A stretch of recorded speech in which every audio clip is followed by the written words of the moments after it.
हर बात में योग बल से काम लो, बाबा से कुछ पूछने की बात नहीं है। तुम ईश्वरीय संतान हो, इसलिए कोई भी आसुरी काम नहीं करो। प्रश्न, तुम्हारे इस योग बल की करामात क्या है? उत्तर, यही योग बल है जिससे तुम्हारी सर्व कर्म इंद्रियां वश हो जाती है। योग बल के सिवाय तुम पावन बन नहीं सकते। योग बल से सारी सृष्टि पावन बनती है, इसलिए पावन बनने के लिए व भोजन को शुद्ध बनाने के लिए याद की यात्रा में रहो। युक्ति से चलो, नम्रता से व्यवहार करो। धारणा के लिए मुख्य सार, जैसे बाबा बच्चों की सेवा करते, कोई अहंकार नहीं, ऐसे फॉलो करना है। बाबा की श्रीमत पर चलकर विश्व की बादशाही लेनी है, रिफ्यूज नहीं करनी है। बापों का बाप, पतियों का पति जो सबसे ऊंचा है, बिलवेड है, उस पर जीते जी न्यौछावर जाना है। ज्ञान चिता पर बैठना है। कभी भूले चुके भी बाप को भूल करके उल्टा सुल्टा काम नहीं करना है। वरदान, खुशियों के अकुट खजाने से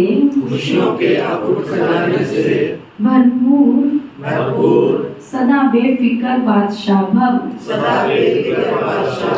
खुशियों के अकुट खजाने से भरपूर सदा बेफिक्र बादशाह भव।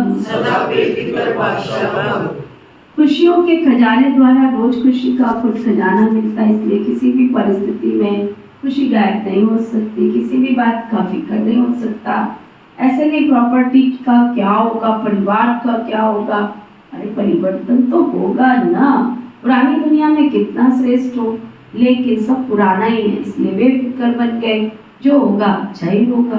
ब्राह्मणों के लिए सब कुछ अच्छा ही है, कुछ भी बुरा नहीं है। आपके पास तो ऐसी बादशाही है जिसे कोई छीन ही नहीं सकता। स्लोगन, इस संसार में अलौकिक खेल और परिस्थितियों को खिलौना मानकर चलो तो कभी निराश नहीं होंगे।